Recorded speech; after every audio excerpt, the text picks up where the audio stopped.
Hello, good evening, and a very warm welcome to Rangers Radio.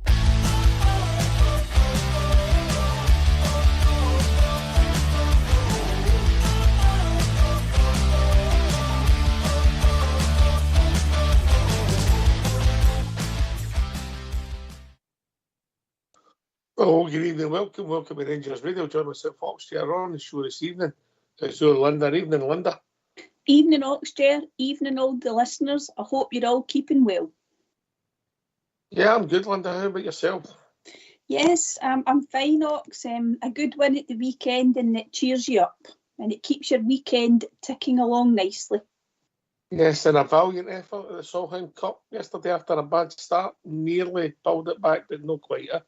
Yeah, I think it was the Friday session, wasn't it? Too much of a gap, Ox, but we put up a good show. You two have too much in a Friday session, Linda. Right, you keep it clean.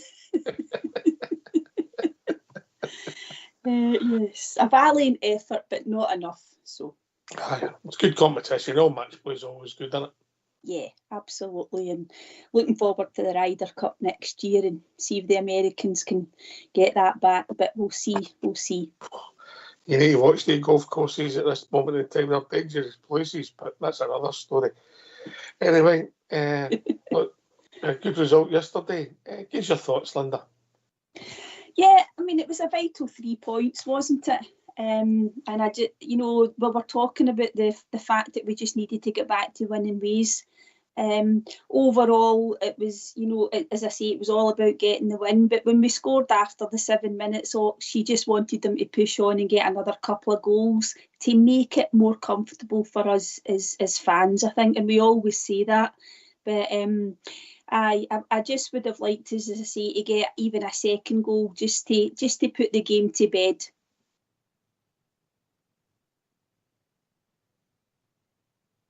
I couldn't agree more. We were playing well. In the first half an hour, we played some, I'm not going to say scintillating, but it wasn't far away, and particularly down the left, Cortez was getting involved with times with Jefted, so one comes inside, one goes out, and one looks as if he's got a bit of trickery, and he's going to try and shoot.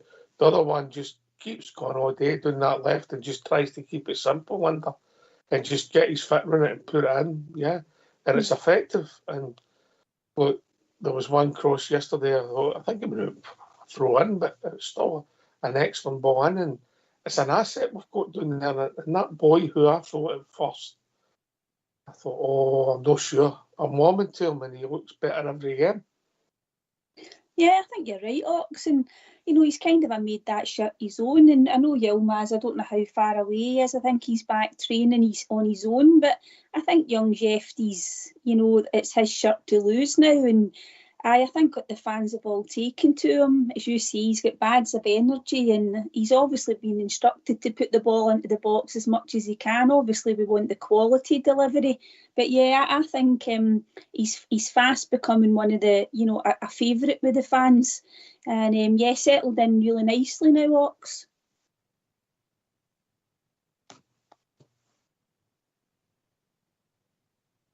I've got to say, Linda, I don't think he looks 20, does he? He was playing for that Saudi Arabian World Cup team back in the day. And the moustache, and then we've got two players in the squad. Hamza coming on, and he's got a moustache as well, hasn't he? So, there's been a lot of chat about that, about players in the past that have had good moustaches, let's just say. Souness has been the best, do you think? Souness? Oh, nobody will ever beat Souness. Oh, would he be worthy of a cardboard cutout, would he? Oh, most definitely. Now, we can't play an LP for a show, for a tune, yeah. Oh dear. What do you like? Oh, anyway. Well, you encourage me. Right, so we started again really well, and the whole team was playing well. We're pushed up, and the two centre backs were getting a lot of the ball, and they were trying to find people wide. The midfield was working. We were trying things. Obviously, everything was coming off, Linda, but The complaint I had yesterday is still the same complaint today. With that amount of possession, I think you should be getting a second and maybe even a third goal just to make the game, so much easier for you. And I was chatting to Fox after the show yesterday. They're talking about Dessers, and we've seen it slightly different. I had to agree with him. I thought he, along with the rest of the team, was good for the first half an hour. But after that, I thought he was poor, if I'm honest. Yeah, I couldn't disagree with that. As you say, we came out the box, we played some really good football, lots of nice one-touch stuff and getting up the park and, as you say, using that left-hand side particularly. We scored a great goal, Ox, didn't we? I think Lawrence probably could have had a hat-trick. Most of the kind of chances fell to him, I think, the sort of good ones anyway. A great goal, the goalie comes out and he just dinks it over him, and a lot of players might have just shot straight at the goalie, Ox, but I thought he showed great composure. And there's a part for Lawrence to play, whether or not he'll start as many games as he has going forward, Ox, because we've obviously got Barami now who can maybe come in and spell him. So, but yeah, I would agree with you. I thought our play merited a second and probably a third goal even before that time. That was my frustrations at the time, and you're frightened that will come back to haunt you. But obviously, it didn't. They won the game. But I think if you get the goals, confidence breeds, and players get goals, their confidence goes up individually, and the fans relax and enjoy it. Talking about the fans, I thought the support was magnificent yesterday, Linda. Yeah, it's a fantastic support, isn't it? And I think a lot of that, leads to frustration for us fans, because we know we've got, one of the best supports, if not the best support, particularly in this country anyway, and what we've been through, and the fans are still going week in, week out and supporting the club, Ox. But, they were so vocal, and hats off to them. Everybody who went up there yesterday, brilliant, fantastic. What do you make of the new tune? I mean, I know it's been a bit for a while, but obviously the fans are singing it now. What do you make it? There's one of the Rangers radio presenters who remain nameless, but he's bare old, and he doesn't like it. What's your thoughts on it? I like it. And I noticed it's sending other fans across Scotland into some sort of meltdown because we've jumped on the bandwagon with taking the tune, but it's a great tune. It's not got anything inflammatory. It's fantastic, good words and everything, but we just can't please everybody, can we, Ox? Oh, we don't. There's no point in trying, Linda. No. And the the way they belted out yesterday was superb, and they were right behind the team, yeah? Yeah, fantastic, absolutely. Right, so the first half an hour finished, and they changed their shape, and it changed the game a bit. Yeah, did you think that was Holt going off, wasn't it? So was it Holt on for Docherty, was it, I think?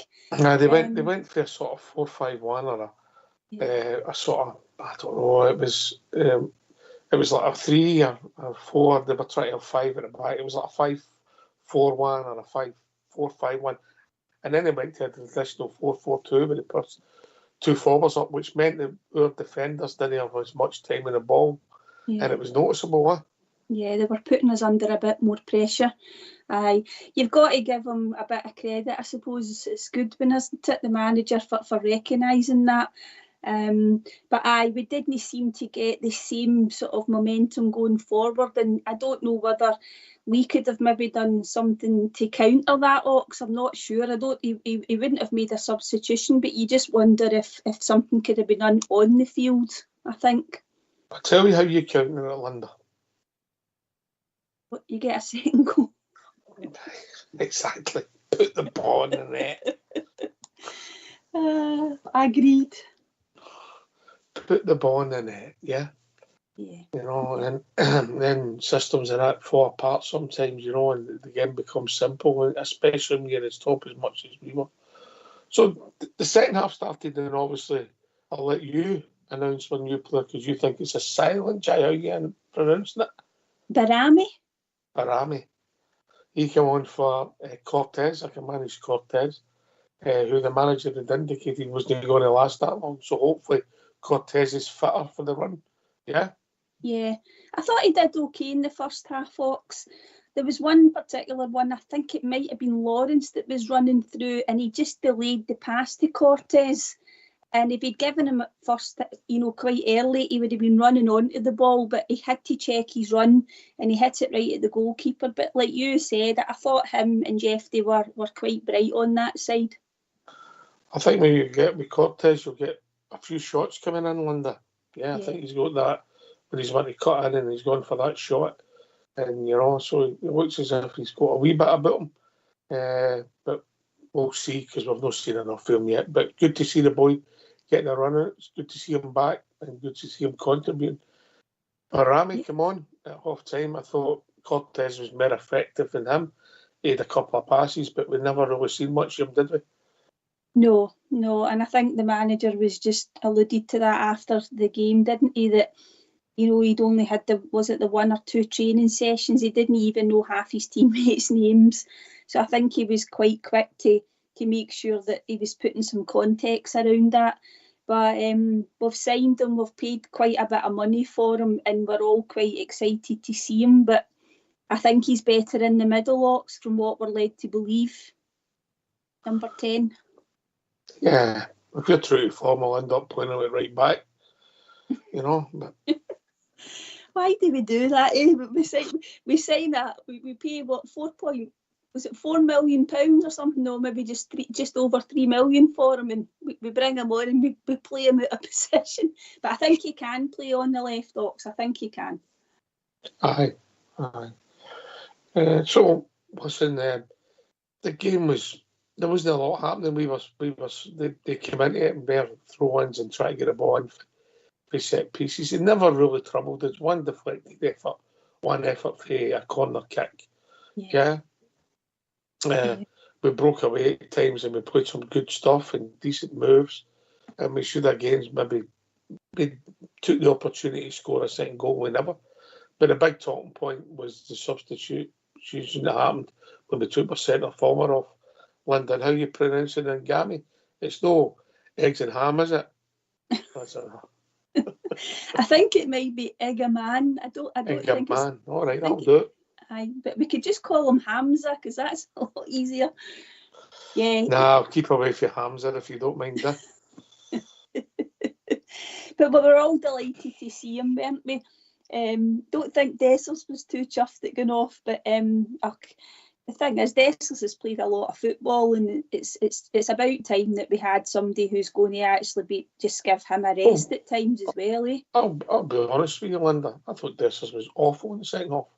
Aye, I would agree. Aye, I don't think he was due getting substituted. His performance was poor. Yeah. Yeah. The thing about him, he's not holding the ball up enough at times, Ox, isn't he? I know we talk about this every week, setting aside the chances, that he still hesitates too much when he gets the ball in the box. But at times we're putting the ball up to him and it's not sticking, so it's not giving us a chance to get up the park sometimes. So I would agree. I thought Dessers deserved to get substituted there. Well, as much as you've got to give him credit, I thought I'll take Fox's point on board. It was a good, the bad and the ugly, mate. The first half an hour it was good, and then up to half time was bad, and then the second half was ugly. So it was falling out the game. He couldn't control the ball. He was wavered in possession. He was off for nothing, and the game changed. And the young boy, come on, would have been the talking point in the bus. The people coming back doing the supporters buses yesterday. Yeah, he lit the place up for us. He had desire, pace, control. He got involved with his teammates. And you're saying, wow. Listen, I don't want to put too much pressure on the boy, but it was a breath of fresh air, Linda. Yeah, just looks just a totally different player, isn't he? As you say, you got a bit about him, very mobile. I think he looks as if he has got a wee bit of pace as well. As you see, holds the ball up well. And that ball that was played up to him, Ox, he chests it down, runs forward, he plays Tom Lawrence in. I think Lawrence is slightly just stretching for it, but that would have been a fantastic goal, wouldn't it? Aye, good move. And, he's got that, he's gone and he's moving, he's worrying defenders, he's gone in front of them and winning it. trying to get it and he's trying to knock it on. He's gone behind them and run behind them. Very a threat initially in Dessers. Now, we've not seen when he gets a chance. He had the chance for a corner, which he was unlucky with, but we've not seen how he'll do when he gets a chance of finishing. So he'll be judged on that if you play it centre forward. But what I will say, my initial thoughts are, yeah, okay, son, you've got a chance here. Yeah, as you said earlier, he's just a different player from what we've been watching at centre forward. Interesting when the manager was talking after it, confirming that he did have an injury when he came to the club, Ox. Remember, we all thought that, and they kind of passed that aside and didn't come out and say that he was injured. It was more about getting his conditioning up. But they've been trying to get him fit and obviously ready to play. So he looks okay. It'll take him maybe just another few games to get fully up to match fitness. But you're looking forward to seeing him playing from the start, I think, going forward, Ox. Aye, I mean, what was that he got yesterday? About half an hour? Yeah, half an hour. I think he came on in the 65 minutes gone. He came on, yeah. Yeah, Fox has been studying him, and he reckons he can play the 4-forward position right across the front and even one behind. And you can see that he looks as if he's got something about him. I don't want to. It's only I've seen a cameo and then he got half an hour. He reminds me a bit of Morelos, but with more mobility. That's my initial thoughts on him, Yeah, that's quite a good shout, actually. When you think about Alfie at his peak, he was able to play across that front line in terms of sort of moving defenders out of position. He was a real handful, and he could finish as well. So as you said, it's we want to see what he's like when he gets a chance in front of goal. Will he take a shot from outside the box as well? He looks as if he'd be quite happy to do that. And if he can play across the front line, that's maybe why the manager was talking about how maybe in a year's time, Ox, we wouldn't have been able to afford to buy a player like him. But it's early days and we might need to just show him a wee bit of patience, Ox, but we're desperate to have another kind of hero figure, aren't we? Yeah, it'd be interesting to see. I think there's a chance he might start the next game, the Dundee Cup time. I really do. Yeah, I think fans would be disappointed if he doesn't start next week, because if you get him in the starting lineup when you're turning up to the game, if you get Barami in as well, it's just adding a wee bit of excitement and something fresh to the team, the starting lineup, isn't it, Ox? And get them in at the beginning and, hopefully get the game won. And if you need to take them off after an hour, maybe 65 minutes, then, that's fine. But I think we're all sort of looking forward to seeing them start the game. Yeah. So, listen, you see the team evolving with Jeffrey, Barron, Diamondi, who's been with us less than, came in January. Proper. Ingorani, Bajami, Cherny wasn't there yesterday, but the team is evolving now. How good it's going to be, Linda, I don't know, but we want to change and we're getting it. And there's young players in there whose reputations are growing. Jeffrey, Barron, and obviously the young boy Ingorani come on yesterday. Yeah, and it's, as you say, we wanted change. We needed freshness and we needed some energy and players in the team who could get about the pitch.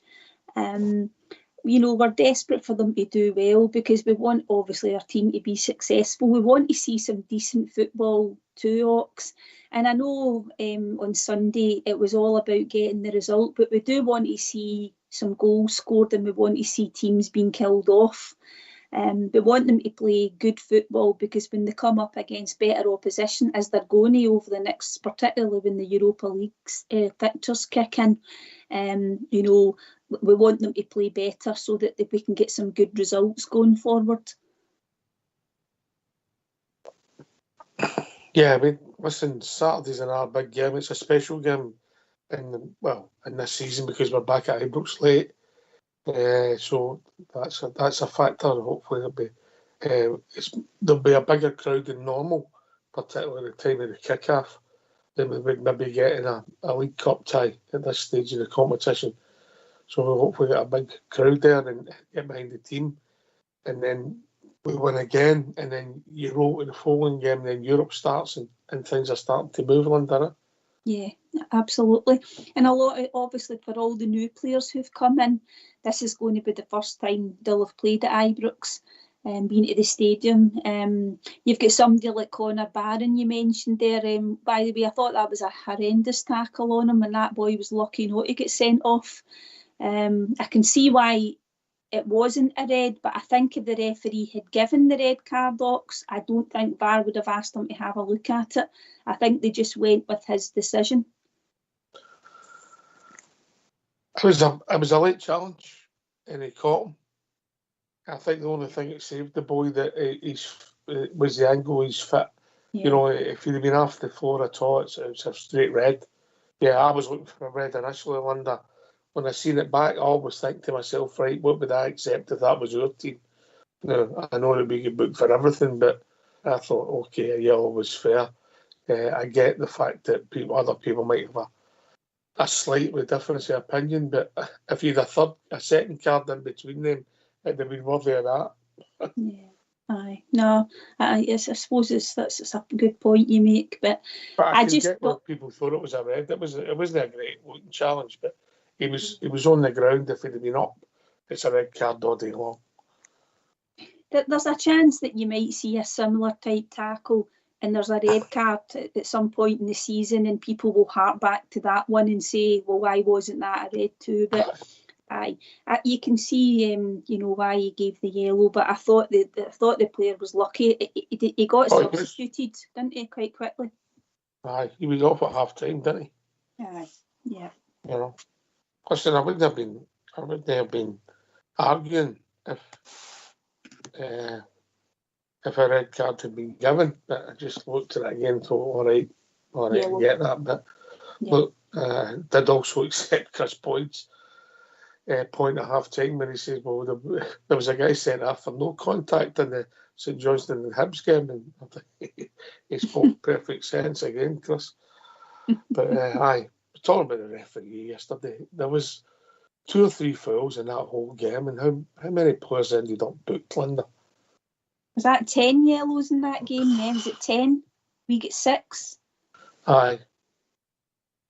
Yefty's customary yellow card that you've been speaking I thought he was caught with his foot up. I don't know how much contact there was. I've never seen it since after the game.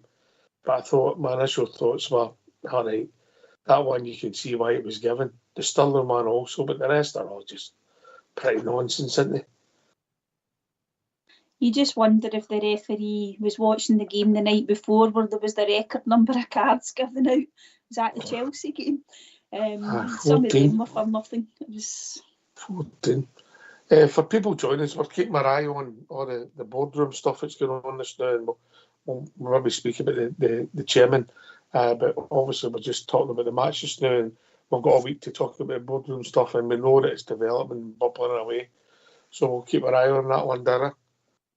Yes, there's always news where Rangers is concerned, Ox, and it'll be nice if we can get into some sort of settled period going forward, but it doesn't look as if it's settling down anytime soon, though, and there's always something to be speaking about. Aye, always. So, man of the match for you yesterday? I think Connor Barron was a player that you could maybe, give man of the match to. Listen, Lawrence got the all-important goal and he was quite bright, and he probably should have had at least another one. I thought Suter did okay and Jefty, so quite a few of them could have maybe got it, I think. What you mean spectacular. What you mean they're proper? I thought he looked better yesterday. I don't know what you think of him. He's he stayed on his feet. Let's just say that, because I know in the previous game he didn't look too clever at times. Again, we're probably going to have to give the guy a bit of time to settle in. But that looks as if it's going to be the partnership going forward at centre back there, and hopefully they'll start to build a very good relationship. You don't think there's a place for Castle Warrell? Is that Nana you're talking about? Nana will do. Nara.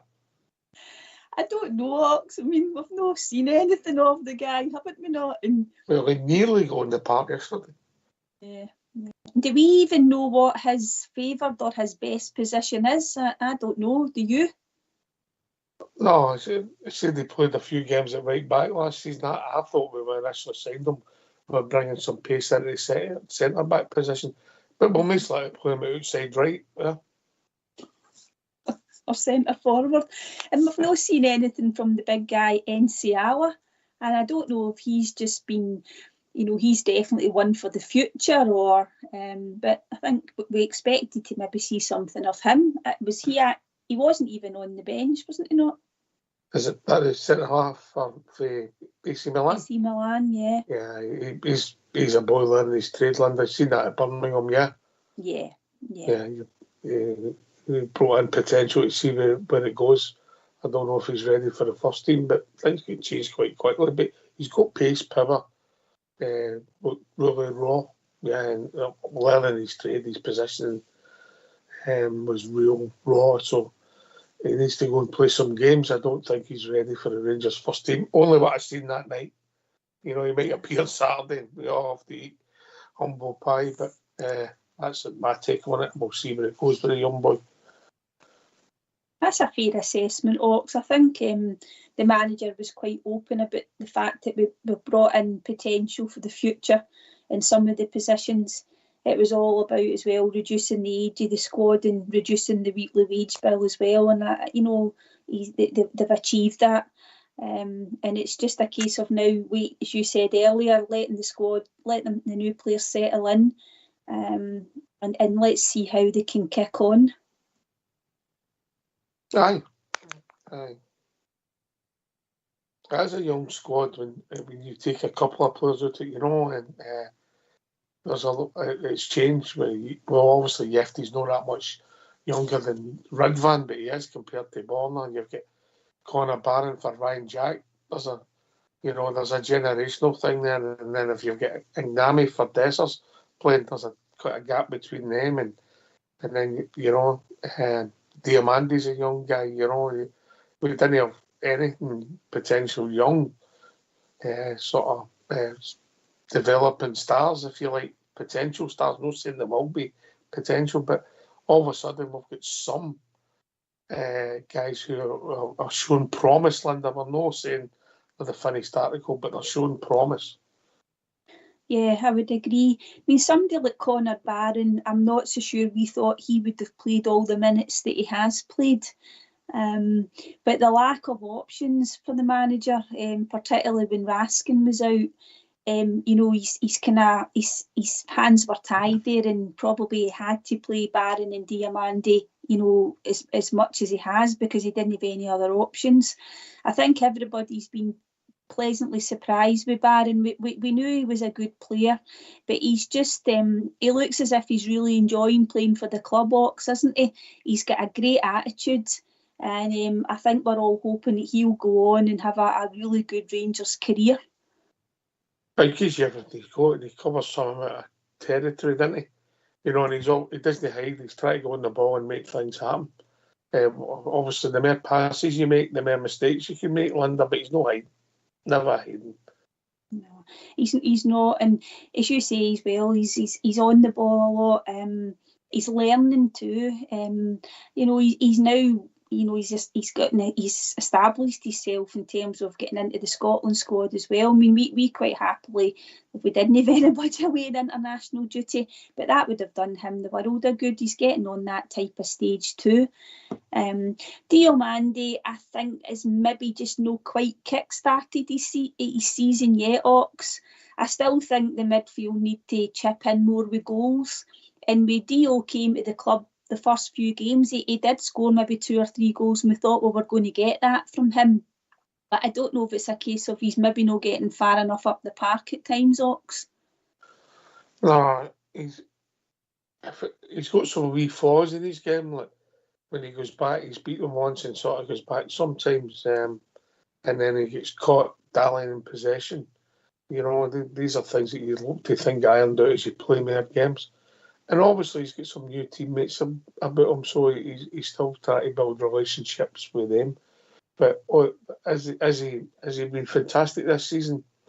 I don't think he has. He's shown glimpses, and hopefully he gets a bit more consistency as the season goes on, Linda. Yeah, he also should have another couple of assists to his name as well. You know, he's set Dessers up a few times this season, and Cyril's just not tucked the ball away. There was that one that I think it was the first half in Sunday where Diamandi crossed the ball and Dessers just gets caught in two minds. Ox, I don't know why he just doesn't pull the trigger. The other one that he narrowed his angle instead of shooting straight away as well. I don't think that was a deal cross. Somebody played him in there. So there's times where chances aren't just getting converted, and that must be quite frustrating for the guys that are setting them up. Yeah. Just come back to the poll. 97% would start Ngami in the next game. 97%. Let's hope the manager's listening.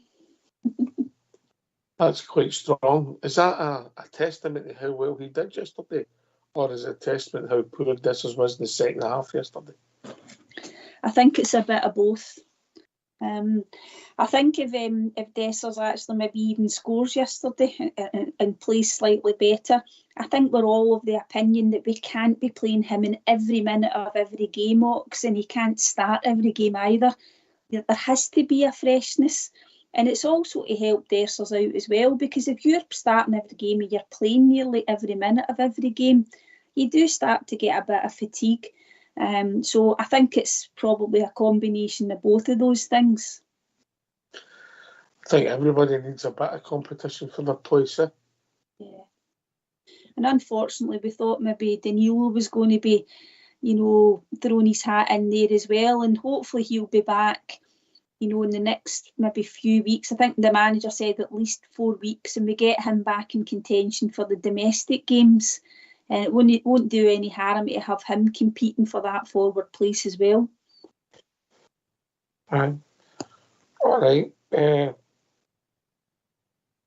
Bajami, quiet debut, would that be fair? I think quiet. You know, he was obviously away in international duty like a few of the players. As I said earlier, doesn't really know his teammates. He'll get a full week's training with them before the Dundee game, and I think we would all like to see him start as well, but you never know with the manager. Right, there's two players we haven't mentioned, Linda. Right. I'll leave it to you. Would Kieran Dowell be one of them? He'd be one of them. Tav. Yeah. Tav.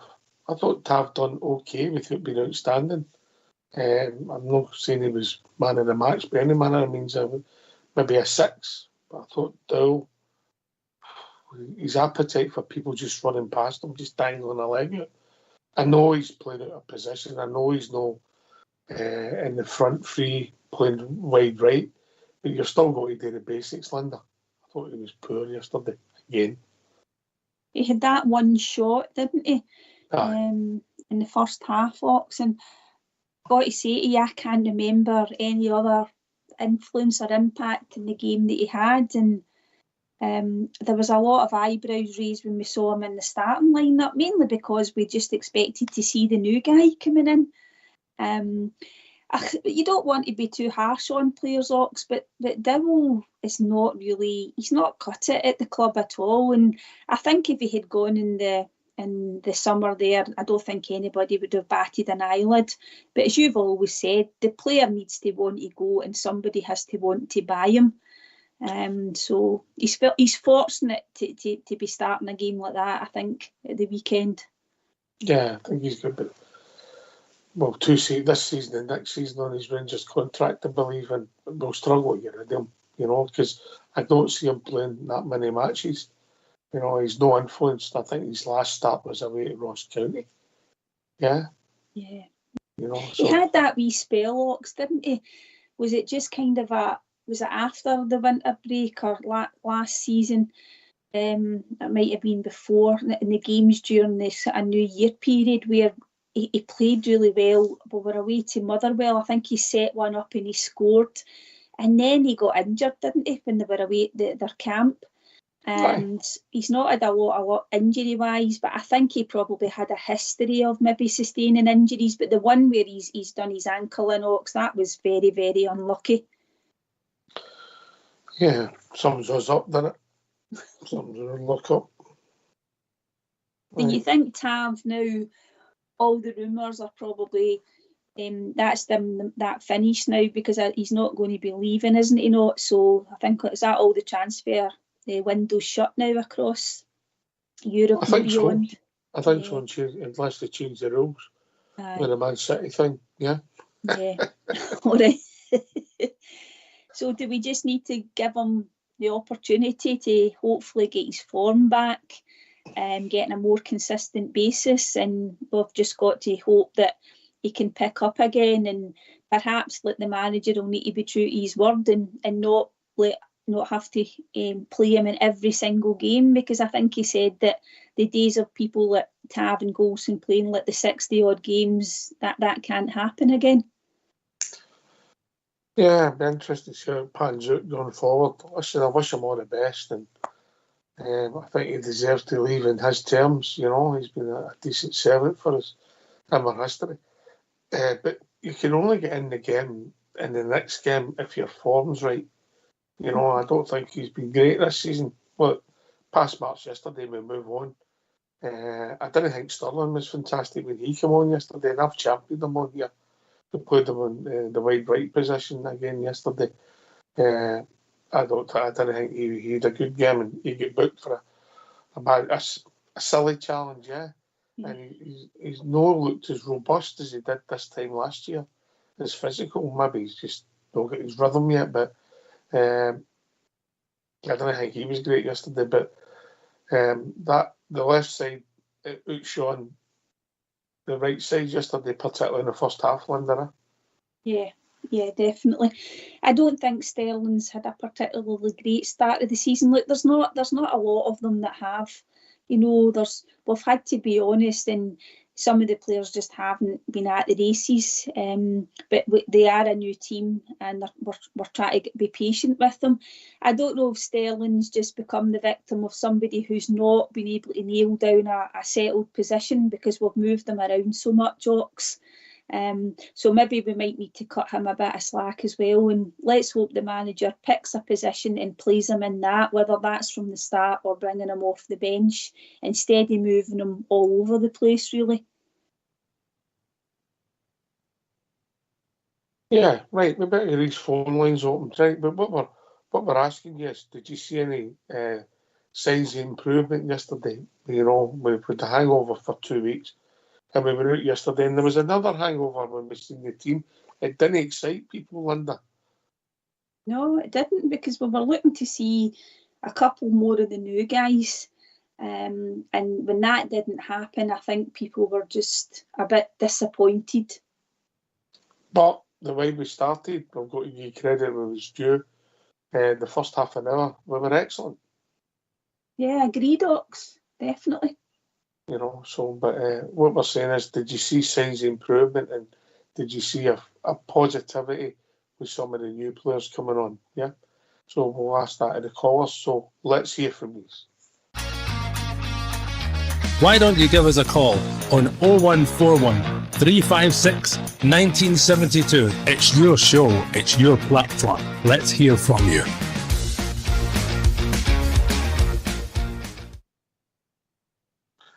Aye, I like Jeffy. I don't know why. I can't put my finger on it. I don't know if it's his rawness, his enthusiasm.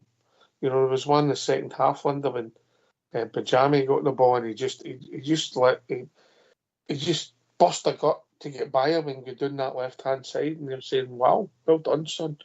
I can't even remember if he got the ball or Bajami went inside, but his attitude and desire, I've got to say, I thought it was commendable. Yeah, I think we like the look of him. as you said, Ox, he wants to get up and down the park. He's got lots of energy, and as we said earlier, it looks as if he's been told to get as many crosses into the box as possible. And we just need to make sure as a team that we're getting players up in the box so they can get on the end of these crosses, even if it's just maybe the second ball that they're picking up, Ox. I think you're right when you said at the beginning we weren't too sure about him defensively, but that was just in the pre-season friendlies, and he had just arrived at the club. So I think we all agreed that we needed to give him a bit of time. But as I said earlier, Ox, it's his shirt to lose, and if Ridvan's fit again, I still think Yefty will hold that position down. I get that. Or is there an opportunity for him to play one forward as well? Does that give you more options? Or would you rather he just became a master of one position? I think I would rather just see him at left back. I mean, no disrespect to young Ridvan, but his injury record isn't very good, isn't it not? How many games can he put together? I think Jeffrey's 4 behind him in appearances. Well, I don't know, maybe not quite, but maybe not far off. So I suppose from our point of view, I think I would just quite like him to nail down that position. And if Ridvan comes in and plays the odd game, then that's fine in terms of even building his fitness up again. But certainly durability, so far Jeffrey looks as if he's going to be available to start every game. You never know what happens with injuries, Ox, we know that. But I would like to see him get a run of games. Like to see him maybe chip in with the odd goal here or there too. Aye. Listen, I'm not saying I think he's raw, but his enthusiasm, I think, has brought a freshness, and he's up and down and get back in position. He's been unlucky with his bookings, and what's also obvious, the crowd stuck with him, even though he could have been a scapegoat for the sending off, because it was such a travesty, wasn't it? The qualifier, nobody blamed them, did they? They just thought terrible refereeing, no your fault. It was a shocking decision, and ultimately it did cost us that match. But he picked himself up, and he's picked up a few bookings. I think some of them have been not really justified, so that's maybe something you might need to watch, because you don't want to be heading towards a suspension or anything. But certainly he's not afraid to get stuck in. And that relationship with Cortez, on that side, let's hope Cortez can keep himself fit, Ox, because you want to get that built up very strongly. Because we've not had a lot of luck with that position in terms of people becoming injured, haven't we not? No, that's became... Well, obviously Cortez was injured and Rabbi Matondo was injured, and you're saying, that position's became a wee bit of a jinx area, isn't it? Yeah. I think Matondo's just got the inconsistency as well, hasn't he? We've talked about him a few times. We get one good performance out of him, then he doesn't really turn up in the next game, or he gets injured. That's kind of been his Rangers career. Cortez, you're right in what you said earlier. There's good signs there. But again, we need to see him on a consistent basis and get a run of games behind him.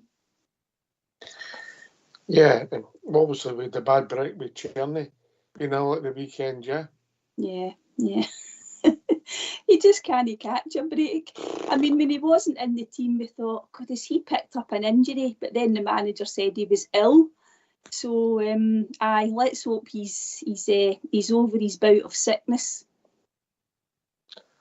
Maybe if it's too warm when they come back for the continent, I need to acclimatise. Aye. Overall yesterday, what's your thoughts, Linda?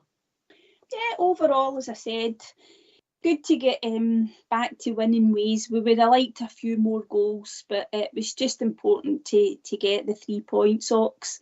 We just need to take one game at a time, and I know it's an old cliche, but we're going to be hitting a spell now where it's going to be 3 game weeks.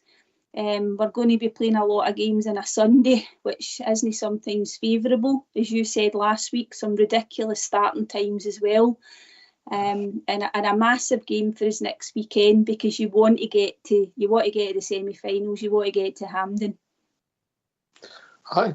And we want to retain the cup, and then the season sort of kicks in again. Europe league games, home to Hibs. Hopefully that'll be the first full house at Ibrox. Everything back to normal, where the work all completed. I don't know if you've seen any pictures of the work. Yeah, it looks good. It looks really good. As we've said all along, Ox, it was a positive thing the club were doing. Improving the facility, increasing their revenue in terms of the extra seats, etc. It was just the delay, but that's hopefully, we're putting that behind us now. There's still a wee bit of work to be done, but as you say, we'll be back to full capacity soon. It's going to be a big game, as I said, next weekend. A lot of the new players will be seeing Ibrox for the first time, and I'm sure the fans will all be there in their numbers, and it'll be a good atmosphere. But the players do have to turn up, Ox. They need to give us something to go offer seats for. That half an hour, that's the benchmark. That's what we're looking to do. I know you're not going to dominate every single game, but that's the benchmark, Linda. Yeah. I think when you look back at the game, we probably were comfortable, weren't we, against Dundee United? But I think it's just sometimes with our history, those types of games, try to see out a 1-0. We just want, as I said earlier, a second and third goal. And I think some of the play did merit that. And I don't think anybody disagreed when you listen to what they were saying on the radio or reading about it. Everybody thought we were worthy of the 3 points, but we should have got the second and third goal. Yes. A few players involved yesterday, and new signings involved. Mr. Coppin has brought players into the team, and we've seen blue shoots. The new players without going OTT, Linda, we're seeing the jury's out basically, but they're showing glimpses. Jeffy, Connor Barron's arguably, but if you stop the season now and pick your player of the year, I think Connor Barron might win it. Yeah.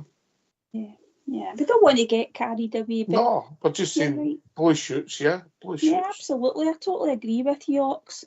And it's given us a bit of hope, because, as you said, there was a squad overhaul. There was all the players that walked out the door and we never made any money on them. There was then players that had to be moved on. It was time for them to go. So there was it's a rebuild, as the manager keeps saying, and he did say that it's going to take a few months for them to start to gel, and before we start to see the best of them.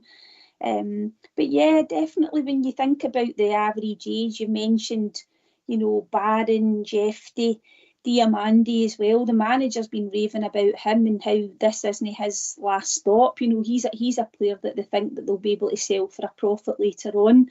But we just want to see the best of them in our team first, Ox, before we start thinking about that. We want them to play well for us. Another player that hasn't really fulfilled his early potential is young Raskan, but he's been unlucky with the injuries as well, hasn't he, Ox? Aye, I think we see a wee bit of Raskan yesterday. He does some great things. He's good at reading the game in that midfield. He goes early, tries to steal the ball, and then he ran it out of play.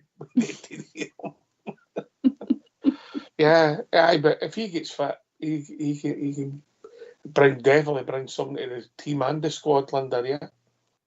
It's been able to sort of rotate players as well, so that we're not totally relying on the same players all the time. When you look across the teams that you watch at other clubs, they're not playing the same 11 all the time, and that midfield, the engine of the team, you need to be able to rotate players. So having Raskin available in there again is going to help, and you just hope that if the manager is going to insist on playing Sterling in that midfield area, that big Sterling starts to hit a wee bit of form as well, Ox, because I think we were all quite impressed with him initially. Aye, him and his mate. What was his name again? You going? Is this a joke you're about to do? It's unusual people laughing at my jokes before I've told them, Linda. They don't even laugh after I've told them. You're not going to say he needs to cut the mustard again or anything, no? That's to John Sterling. Who are you talking about? Talking about his mate, Mr. Cantwell. I see he was on the bench for Blackburn now. Yes, aye. Oh, well. Aye, I've unfollowed him on Instagram, so I don't know anything about him. Oh, well. You never got a cardboard cut out of him, did you? No, absolutely not. What about Scott Wright? Has he started tonight for Birmingham? I never followed him on anything. Aye, well, there you go. I think you might have a Scott Wright cardboard cut out in the glass in case of emergency break glass. It's just his hair. It's just his hair. Yeah, he'll be in the shed. He's sponsored by Vidal so soon. That's what he's like, young Scott. Oh, well, good luck to him. Good luck to him. Aye, listen, we wanted him to do well, but he never. Right, okay. Well, shut the poll, Linda, and it's the biggest margin we've ever had, according to Old School Blue. Here at Brexit, it's 94% would start him. Yeah, can understand that. I think, as I said earlier, we just want to see something different. But he has looked okay since, some good touches, Ox, and, he looks as if he's got something about him. So, at home, in the Cup, against Dundee, there isn't a better platform to start him next weekend. And he looked fit, didn't he? He looked fit when he came on, yeah? Yeah, he looked fit, definitely. As we said, we all suspected that he did come to the club with an injury, and I know they kind of, as I said earlier, they sort of, they denied that a wee bit. I think when asked about it, it was more about his conditioning, but it looks as if he maybe had the injury, and that's why we didn't see him at all. But looks fit now, strong guy as well, and mobile. And Mr. Fox says they're calling him the Ox. I says, well, I don't know about that, Fox. I know he done well yesterday, but I don't know if he's that good, Surely there isn't anybody challenging you for that position. You know what I mean? The boy done all right, but let's not get carried away.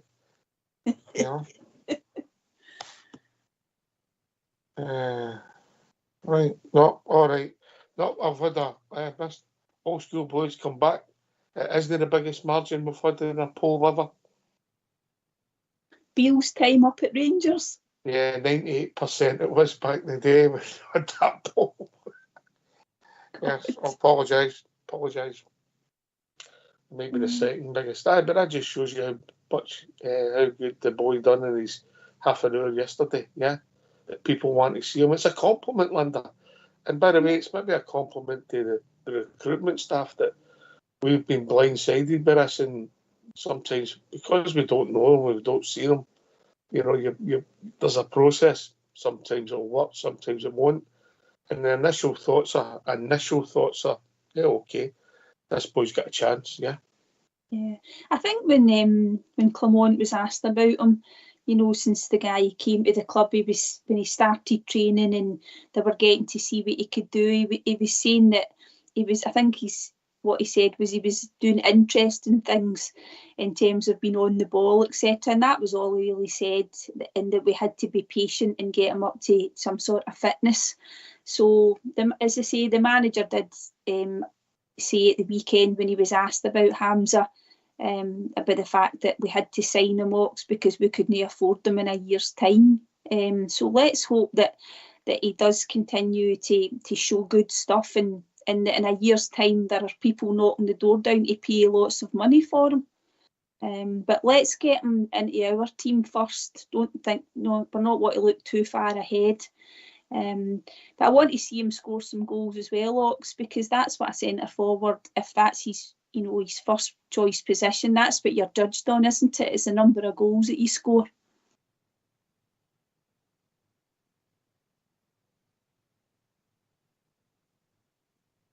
Yeah, it's a strange position sometimes, isn't it? The centre forward and goalkeeping, there's similarities in it. The goalkeeper can have a great match, make one mistake, and be the villain. The centre forward can have a stinker, do one moment, and be the hero. You know.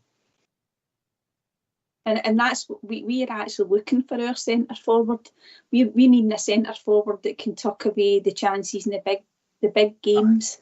And also yesterday, Linda, I don't know about you, but I felt a sense of frustration with Dessers.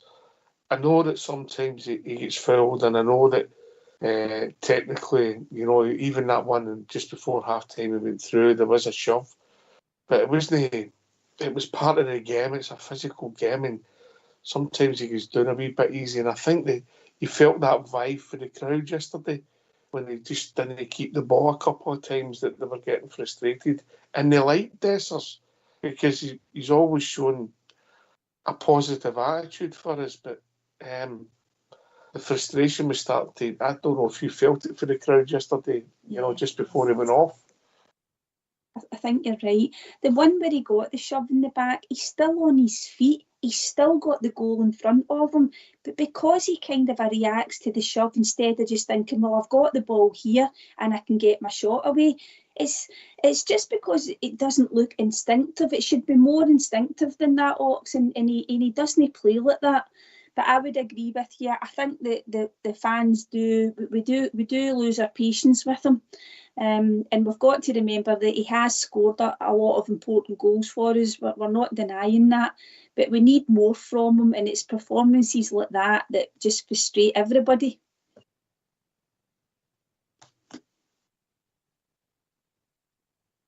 On the back, his last performance as well. Yeah. Aye, that's another discussion, because we do have to have somebody in our team who's going to play it a lot better than that up front when we go to these types of places, and when they come to us. But aye, there wasn't many that got pass marks in that particular game, but the centre forward has to play a lot better, or we're just not got a chance of winning there. Yeah, what I'll say about the young boy coming in yesterday, and Nami, just my initial thoughts, Linda, he'll come short and get involved, play passes and control it. Yeah, of course he's going to make mistakes, everybody does, but then he's also going to try and get away behind them, so the defenders don't know if he's coming short and he's going to go and try and run behind them because he's got a bit more pace, and that gives teams maybe a problem. Whereas Dessers, if you're at the halfway line, are you worried about a ball or a tap? Don't know if you're, Linda. No.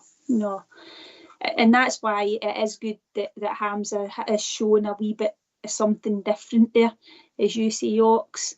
I mean, Danilo had pace, but again, we didn't see enough of Danilo when he, because of these unfortunate injuries that he picked up, and then obviously he's injured again. But he's a different player to Dessers too. But Igaman he looks the part, as you say, strong. He doesn't look as if he'll be frightened of getting stuck in and taking a challenge. Like for example, that one that you were talking about with Dessers, I can't see him looking for a free kick or anything. You would think that he would just get his shot away there. But we want to see more of him, Ox, don't we? Aye. First impressions, aye. Let's see where it goes, aye. There's a freshness and enthusiasm that the boy Jeffrey's brought, and he seems to have brought similar, if that makes sense, Linda. Yeah, aye. It's all about, for me, going, forward, is getting the results. We wanted a better performance in terms of the number of goals, but when you're a new team and you're actually trying to gel, it's all about trying to go over the line and get good results. And as I said earlier, Ox, there's quite a wee tough schedule coming up before the next international break. But some cracking games in there, and I'm sure they'll all be looking forward to it. All right, Linda. It's time to get yourself a mute, because we're going to have a tune. I don't know if you can see what the Rangers really mean to me in these last few years. I've been afraid that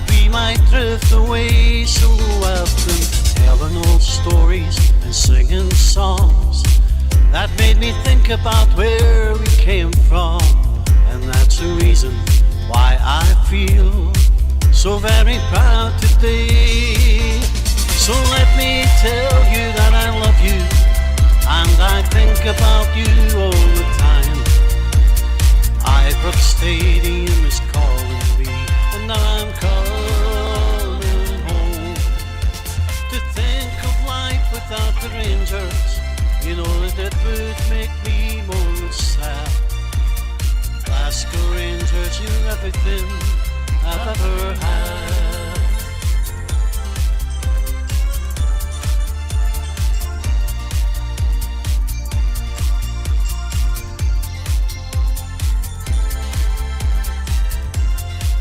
We won 9 in a row, and I'm still dreaming of Brian Laudrup and Trevor Stephen. Big Marvin Andrews said keep believing. Davy Cooper on the wing, and we remember Gaza with great affection. The day the helicopter changed direction, and Jimmy Baxter was pure perfection. Super Rally scores again. So let me tell you that I love you, and I think about you all the time. Ibrox Stadium is calling me, and now I'm coming home. To think of life without the Rangers, you know that it would make me more than sad. Glasgow Rangers, you're everything I've ever had.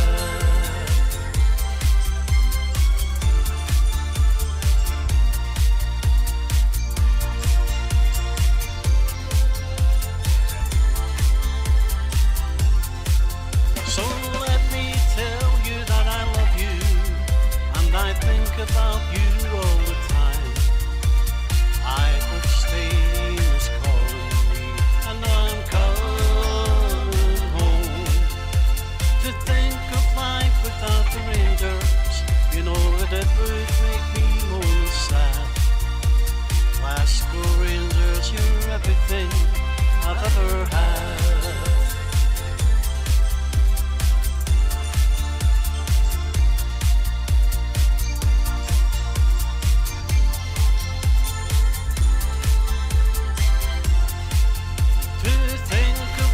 Without the Rangers, you know that it would make me more than sad. Glasgow Rangers is everything I've ever had.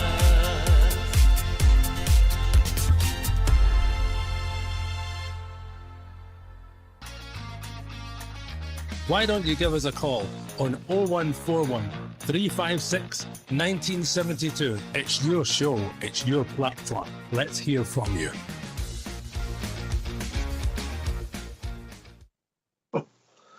They might moan about us trying to steal our tune, they're trying to steal our country land, but that's another story. Don't get me started. You enjoy that wee toe chat, Mara? What do you think? Dashing Whites or military two-step? What are you thinking? Oh, I don't know. I'm not committing myself. By the way, just for you and you only, Scott Wright's on the bench. Oh. All right. Surprise, surprise.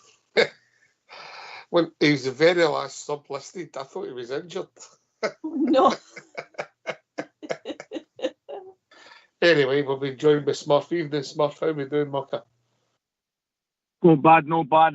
Well, I hope you are well. I just think that young boy who was watching him, Igamani, how he takes the ball in, and he's sort of so strong and can hold the ball up. Do you think, I'm not a fan of it, but that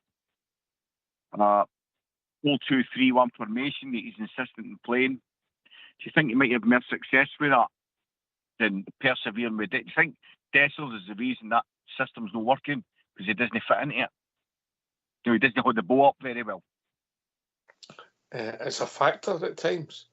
Linda? I would agree, Smurf. I mean, just early signs of Igaman is he looks more mobile, doesn't he? He's got a bit of turn of pace as well. So, he can come short, and that ball in behind it will give defenders more to think about if they've got a player that can do that with a bit of pace. But yeah, I think sometimes this system does fall down because of Dessers. But I mean, Smurfy has scored some goals for us, hasn't he? We can't take that away from him, but he's just all-round play, Dessers. It's just no good enough, Smurf, I don't think. His first touch is awful, and you could pick holes in it all day long. He's just one of these guys. He'll get you 20 goals a season, but still cost you the league. He's an enigma. I think what I'm worried about is that this boy comes in and he shows he's got strength, he's got power, he's got pace, and he's got a good first touch, and we've killed the ball stone dead. But we don't know if he can finish, and he's only young, and I wouldn't want to be hanging my hat on him that he's going to get his 20 goals a season. But what I do think he'll do is bring other people in. I think he'll make other people play better around him. In that system, and so it looks promising, and I think when you see no goal starters coming in, so we thought we would sort of projects, but with Jefty and this boy Yagamani, you're thinking, well, we get a few men like that in, and Barron himself, the young boy, maybe we won't, get a year, maybe we won't be in a bad place, I'll turn the question on you and ask you a different question, but in the same vein, Smurf. If you were the opposition centre backs, who would you rather play against than what you seen yesterday? The first hour or the last half an hour? You want to play against Dessers all day long, wouldn't you? It's hard to argue with Linda, isn't it? Aye, it's hard to argue with that. It was the same with Morelos. When we had Pete Morelos, they didn't like playing against him.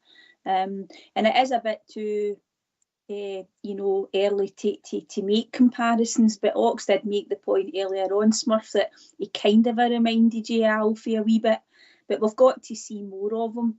But he looks as if he could give defences a bit of a torrid time. And sometimes in Scotland you need quite a few sort of attributes to be successful, and as you said, Smurf, we can't rely on Dessers to for us to be successful in terms of winning things, and we do need somebody who can take a chance in some of the bigger games, and that does mean who we the team across the city when we play them, but we need to give him a wee bit of time to settle in, no Smurf, don't we?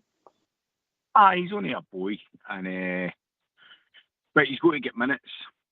So, like, the boy we got to Inter Milan, I know he's another sort of one for the future. It just grates on me that sort of you can identify that talent, and you can identify where they are in their development and their progression. Like a man can come in. Jefty's hit the ground running. I thought he'd played well defending as well. I think his defending had improved actually. So these guys are getting a game. And the boy from Milan, maybe he's not quite ready yet, but we can't facilitate his development because there's no league for him to play in, that kind of stuff. So I still think you need to get him on the bench and get him in the squad, and if you're 3 goals up, try and get him minutes, try and develop him that way. But I think we need to get Casemiro again. We need to get him on. Apparently he can play 6. He can play right back, left back as a 6 or a centre half. We need to get these guys minutes, and try and blood them and see what comes out in the wash. Really, but the signs are good, and we got to be sort of careful with that young boy, but he certainly looked the part. He certainly got a chance, I'll say that. Aye, we don't know where it's going to go, but aye. I mean, there's players come in and maybe more electric starts, Linda, but we're being realistic. He's got a chance, and that's all you can say at the moment. Yeah, but we might think in 10 games' time, he's not ready. You need to take him out, but that's football. We don't know, but the initial thoughts are he's got a chance and people want to see him.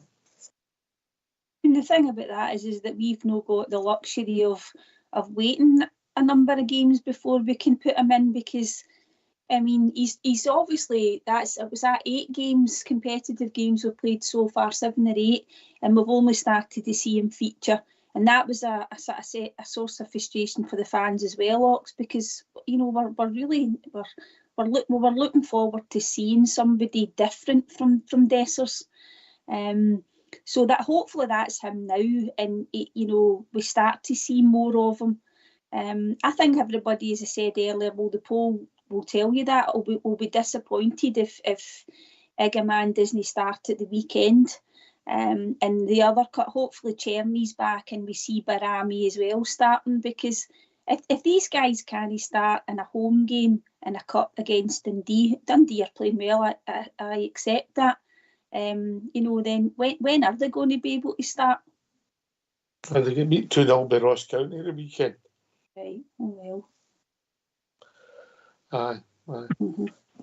But listen, you could have Casemiro and Proper starting at the weekend with Jeffy, you know, and through your back fours, you could have Barron, Diamandi, Parajami, and Egamani, and maybe Cortez all playing on Saturday. And I think Fox is not a bit of fun, but just how you could see the team developing come on, and people maybe thought he was on, where's he coming from? But wow, all of a sudden these players are knocking at the door. Smurf, and the squad's developed maybe quicker than any seen coming. Aye, you look at the boy Cortez, you know, he gets injured, comes back, and straight away, the same appetite that he showed when he first arrived, the aggression, how direct he was, the pace, the power, gets a shot off, no dilly-dallying, and alive and alert to what's going on about him. You know, he's making runs, and people on the maybe it's a confidence thing. Maybe the ball's going to get released earlier to him, but players are playing with a bit more fluidity and a bit more confidence. But I think there's a player in him as well. So there is. I'd like to see the boy Casemiro. I want to see what he's got. And if he can play in midfield and he's 6 foot 2, I'd maybe like to see that. Apparently he's played 6. So if they go to watch it, we're not going to end up with another John Sterling and we're on then. Is that the problem? Aye. Well, there is that as well. There is, you know, there is that. It's a work in progress. We've got to see. Forget what's going off the field, and forget that. That'll take care of itself. We've got to get between now and the next transfer window and see where it takes us, and see where we are, and see who we can get offload, and see who we can get in, and that's another step in its evolution. But with the boy Diamandi, he's no a number 10. He can't play number 10. I'm convinced of that now. That boy needs to see the game in front of him. He can't take the ball in the half turn. I don't believe. So he needs to get play as a midfielder for what he is, and the things just starting to evolve. I think it's clear. I'm not throwing anything away, but it would be disingenuous for me to say anything other than I don't think we're going to win the league this year. But you know, you've got to keep striving and keep fighting. But I do think there's the certainly the embryos of a young team of good players starting to sort of come together. I can see improvement. I can see something unfolding before our eyes, and so I'm quietly optimistic going forward. Yeah, we're not getting carried away on a 1-0 victory at Tannadice. But if you look at it, I think we've won 3 out of the last 6 games up there under Gerrard and Van Bronckhorst. I don't know if Beale, I don't think Beale did play up there. So we've had players and teams that we thought were good who didn't get good results up there, Linda. But we got a result. I know they've been just nearly promoted. We got a result. we're saying, yeah, blue shoots, we're not getting carried away. We want to see, we keep judging us in the games going forward, but you've got to critique yesterday, like you seen it, Linda. Yeah, we just want to see improvement. You're right, Ox. Particularly when you've got a lot of new players and they're trying to gel together.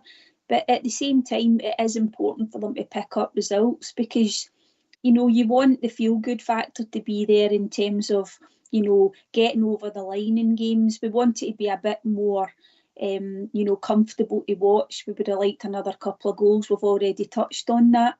But away from home, it is about picking up the 3 points. When they get to Ibrox, we want to see a bit of, a bit more flair at home. We want to see lots of goals if they can, because it'll, as you said earlier, Ox, it'll be good for confidence.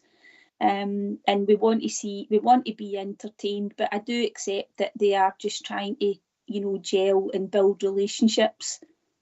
Aye, can I also say, Smurf, I'm not a fan of Dundee United, never have been even before the immediate future, past against them. But anyway, yesterday, pitch immaculate, stadium full, atmosphere, good spectacle on the TV because of that. I don't think I'll ever take off in Scottish football, but it made the game maybe enjoyable because of the atmosphere and the pitch. But I'll never catch on, Smurf, will it? Well, it hates itself to death, doesn't it, Scottish football? They've got a stadium there. It is what it is. It's never the most beautiful stadium, but it was full, and there was an atmosphere. And as you say, it wasn't a ploughed field, and subsequently, players are coming through games, being able to play a bit of football and not getting injured. And it's you're trying to monetize the game, you're trying to sell the game, and this is an away fixture for us, and you're going to it's no Ibrox or Parkhead, so it's something for the TV, innit? And as you say, the Scottish football hates itself to death, and it won't take off, but it's a shame. It's a shame, really. Maybe other teams could learn from it, Linda. Yeah, definitely, Ox, because I think slowly, each club in the Premier League are starting to cut the old firm allocations, aren't they? Was it St Johnstone that was the latest club to do that? But there was words in that statement, weren't there? There was a caveat. Aye, they need to take the ticket. Aye, as you say, Ox, it's their meandering to their fans, and it's just a case of if they could fill their stadium with their own fans, and there's no, we wouldn't be too critical of it, because obviously if they could get all their fans in and we get the smaller allocation, but as you said, it's just that normally when they cut the allocation for us, they don't fill the seats, and it doesn't look good. It's a product that we're trying to sell, we're trying to promote, and Smurf's made a good point. Scottish football, it's just hating itself to death, and it's not going to change, I don't think. No. Wow. the TV deal's worth nothing, really. It's shrapnel in the scheme of things, and I don't know why they don't just go all in for league reconstruction and I don't know, go to an 18 or a 20 team league, and that way that smaller clubs are going to need to play young boys, and they're going to get games against the old firm, and it's you just got young players are going to come through, and Rangers can then, and Celtic and whatever, the bigger clubs can then go to smaller teams, and get a 21-year-old or a 20-year-old who's played 100 games, has got a bit of talent, but nothing's developing, and more clubs are getting monetised by the old firm. I think that the 4 games a season thing run its course, and it's got its limitations. It needs to be a rethink. The last people they ever consider as the supporters. We've seen that with the 8 o'clock kick-off on a Sunday night, Linda. Yeah, but we talked about that last week, and there was everything done in Rangers Park to try and get that game at a more reasonable time, including, reversing the fixture. And it still just wasn't, it wasn't done. As you say, Ox, there's no transport in terms of the underground, etc. And I think fans are just secondary now. I mean, the league reconstruction that Smurf touched on, I think Clement himself has commented on that. But I think it's always about there has to be the 4 Old Firm games, isn't there? And I think that's probably why we wouldn't go down the route of having a lot more teams in the league. But I don't know, it's still maybe something to consider again. Is there 2 edges to that sword, Linda? I get you, that obviously you've got the 4 major events, but would the game now become bigger if it was only twice a year? Possibly, yeah. I scarcity of anything will increase the value on it. So I do agree with that. And of course, and the other thing as well, that the margins, if you're playing these teams 4 times a season and they might get a draw or a win against you, but you're going to pick up points in the other 3 games, more often than not, you're going to get 3 wins or whatever, or maybe 4 wins. At the end of the table, the league table, when you look at the points tally, it's embarrassing compared to other leagues. But in actual fact, if you did a 20-team league, and let's say Hearts go to Ibrox and get a draw and they beat Celtic at home, there's only one other fixture against that team or those particular teams that you can reverse that. So in actual fact, I do think that the points tally at the end of the season, the gap would be narrowed. What's embarrassing is how Hearts were celebrating a nothing each draw in a dull game at the start of the season. But little did we know it was only a point in the top. Well, but there you go. That's a point in case. They're celebrating a draw, and if we had to play the return fixture against them, and it was the only other fixture against them, that's going to severely impact the league. Well, we've got actually another 3 games against them. It's just ridiculous. And as I say, the TV deal, the TV money's shrapnel. There's maybe another way of doing a TV thing, maybe a pay-as-you-go TV. So I don't have a clue, but I'd like to see us do something a wee bit radical and a wee bit different. Maybe just go back to the old-fashioned way of a 3 o'clock kickoff on Saturday. That'd be better, or a Sunday, because they're the European games, and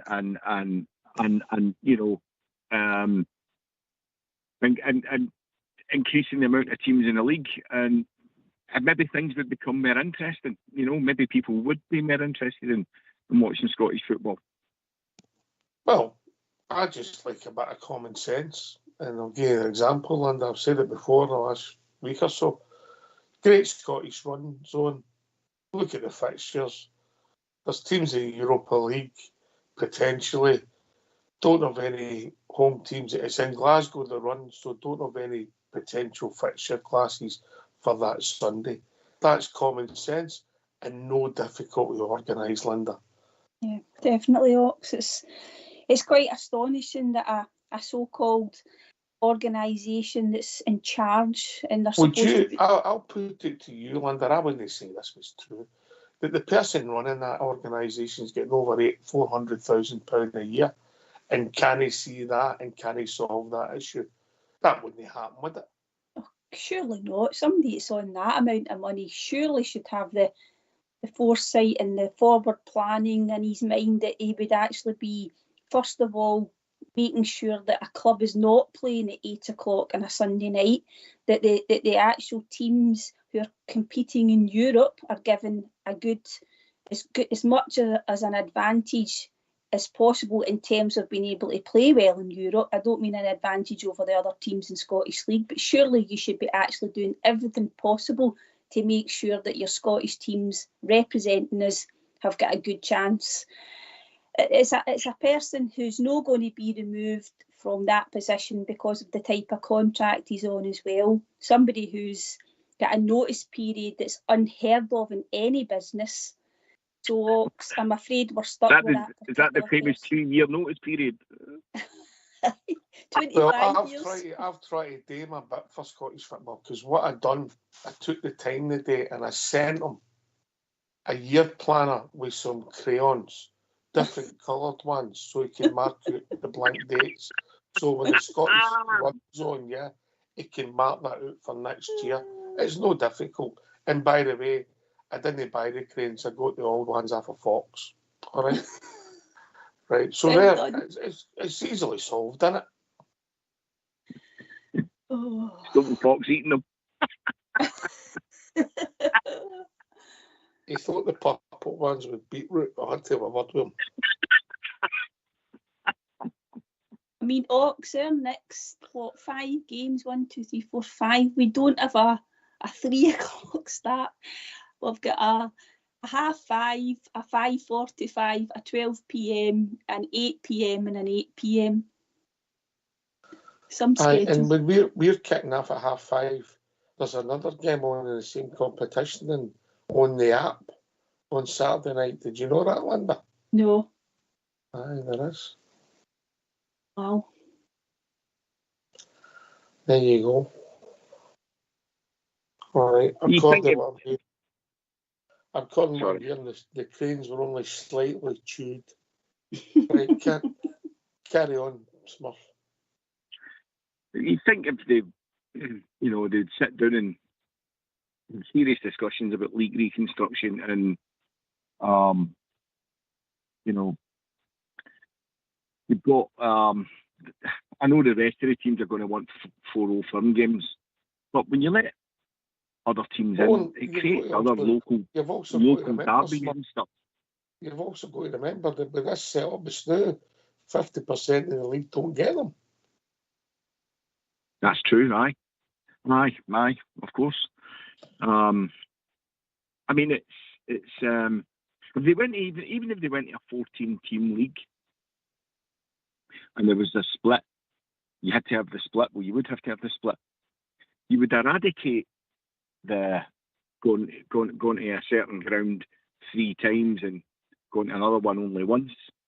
If you split at 26 games, they home and away, and after 26 games, you have a split, and then you do another home and away, and that gives you your 38 games, and it means everybody's played the same amount of games in their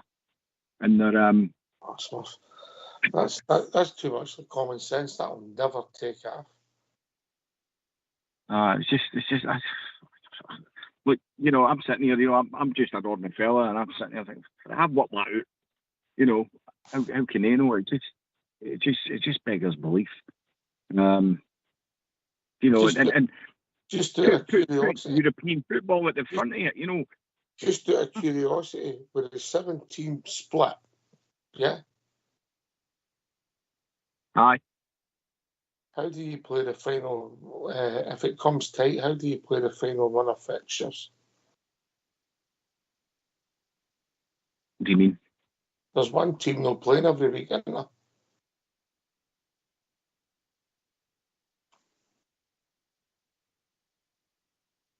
Oh, I don't know. I get what you're saying.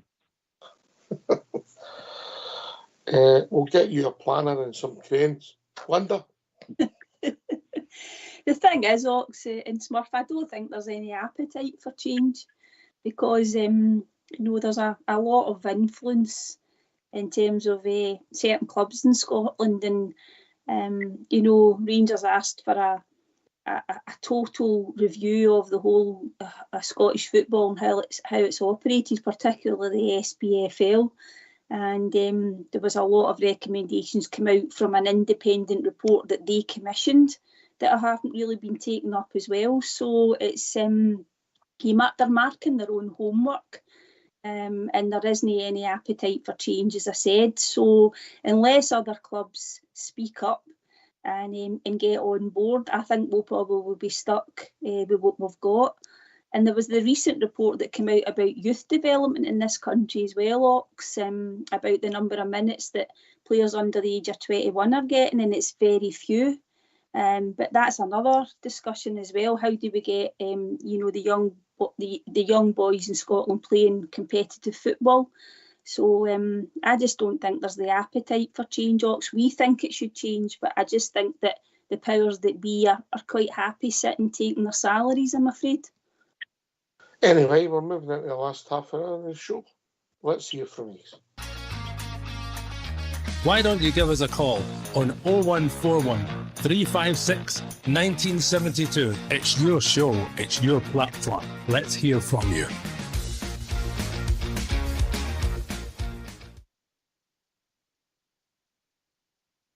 I don't disagree with you, Linda, but the people they don't speak to is the fans and the supporters. And if you take the split, for instance, I don't know anybody who's a fan of it. No, I would agree. But as Smurf said, you're looking at all the different permutations and, bringing more teams into the league. They're not going to do that if they don't get the 4 Old Firm games, because I know we don't get a lot of money from TV, but that's basically what any TV company wants. They want the 4 Old Firm games because that's what draws the most audience. So we're kind of it's a catch-22 with that one, I think, Yeah. I would personally try and go to a 22-team league, and people will talk about meaningless games, but you're getting them as new, and then you're getting a ludicrous situation where the team in 7th can end up with the same amount of points as the team in 4th. I just don't get the sporting integrity about it, because there's no guarantee that the other teams will win the other games, and it just doesn't add up to me. But that's just me. Maybe I'm a dinosaur, Linda. I don't think so. If we had 2 leagues of 20, and I know we've got 42 teams in the league, but even if we somehow lost 2, and allowed Colt teams into the second league, the championship, as it were, I get that's going to be a hard sell because it's going to come at a cost to other clubs, but surely it's got to be better for the health of Scottish football overall. What would Rangers take, in terms of fans, to a Colts game in the championship? They'd still take more fans than other teams that were being displayed would ever take. So it's got to be for the benefit the teams that remained in that league. It's just I don't understand. I don't understand how clubs that basically are defunct can have an equal vote. It just doesn't. It's leaving me mad.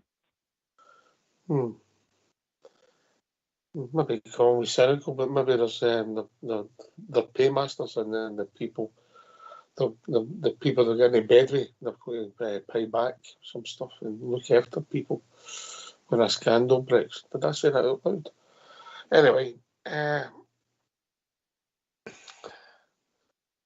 right, so we go back to your team. Yeah, you talk about youth development and young players. Well, we're talking about guys here, Ingram Ramley and Jeffy. They'd be still on our B team. And does that not show you we're having to bring players in? I would be questioning the people at our club, because they look different physical specimens, Linda. Yeah, and I think, Hawks, we've been talking about this, about the fact that, the B team, they're not getting competitive football. We had them in the Lowland League, didn't we? But we decided to pull them out of that. They're playing sort of just more kind of friendlies against, teams across Britain and also Europe, but it's still not the competitive games that we would like them to be playing. So there's a whole sort of a discussion required around that, I think, going forward. If you think about our B team, we've got, I think on the bench, who did we have? Was Robbie Fraser on the bench. We had McCausland as well, and young Ross has done all right, but we're not seeing enough of the young guys. He's not even bringing them into the squad and giving them minutes at all, but the manager might argue, Ox, that he's got other players that are so-called first-team squad members that have to be given minutes too. But aye, it's there's a whole different discussion required around the academy itself and what it's actually producing for us, I think, Ox. Aye. Listen, there's some decent footballers in there. Robbie Fraser and Ross McCausland are decent footballers. Whether they're ready to play week in, week out for our first team is up for debate. And if they're no, what's the point, Smurf? Because that's the job, and they're no young. They're young men, No. But they're no 16.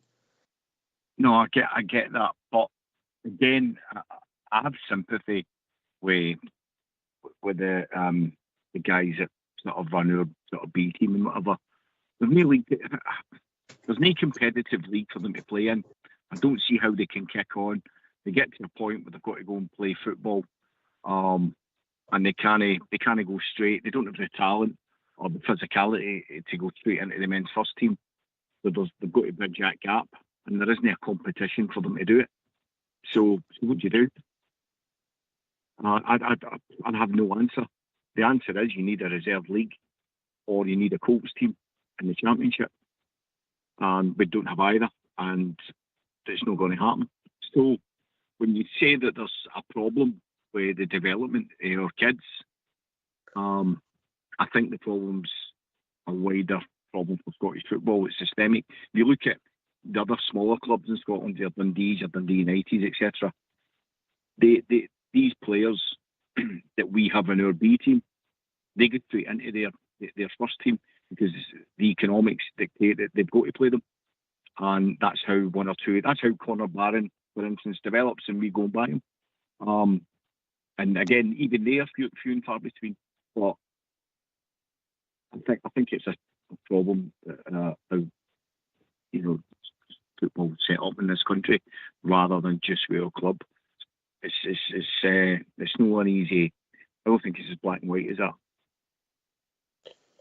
Yeah, man, I get the issues, but going back to our club, Linda, the squad age is coming down, the wage bill's coming down, and hopefully that will help us going forward as we go to. We've got some leeway to purchase other players going forward, and there'll be other people maybe leaving the club who are big earners potentially. There's the riddle about Hadji. And I've had my issues with Hadji when he was fit, and I feel really sorry for that horrendous injury he had. But God, a fit Hadji would have broken into that, and Kieran Dowell did at the weekend. Yeah, forgot about Hadji again because I haven't heard anybody talk about him for the last week, because he was the topic of conversation during the international break there, wasn't he? Because he was. I know he's not going to get picked, Linda, but I'm just talking about in pure footballing ability. Yeah. Nothing against the boy personally. Yeah, absolutely, Ox. But as I said, there was a lot of chat for us to play him, because I know there's the clause in his contract that I think if he plays more, if he plays more games, his weekly salary is increased. But we just thought that maybe something could be done around that, Ox, because surely it's in his best interest to be playing. And we were looking as if we were crying out for somebody to come in and even just, give Lawrence a rest there. But it does look as if the manager is just totally ruling it out altogether, Ox. And I don't know if it's because the contract situation, but also maybe because he just doesn't fancy Hadji being part of his squad, Ox. I mean, it could be as simple as that as well. It could be behind the scenes. It could be directors that are blocking it. You don't know. But in terms of what you were saying, Ox, January comes. You could see, although Tom Lawrence had a good game the weekend, you wouldn't be crying into your Weetabix if he left in January, Hadji left in January, if Kieran Dowell left in January. There's a lot of wages that we could get off a bill. After wage bill, in January, and you're going to be the guys that aren't really contributing that much. Yeah. Listen, the problem you've got with somebody like Kieran Dowell, I bet you the salary we're nobody's going to match it, mate.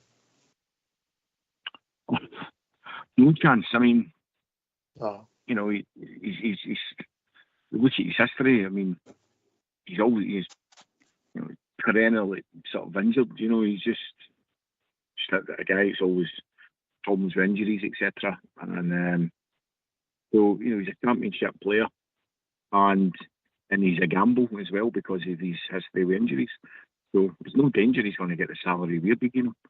And then on top of that, I mean, if you look at the wee left back, Yilmaz, Ridvan. Would you punt him? But I'll put you in a spot, Smith. Would you I punt would punt him. I would and I actually think he's a really good footballer.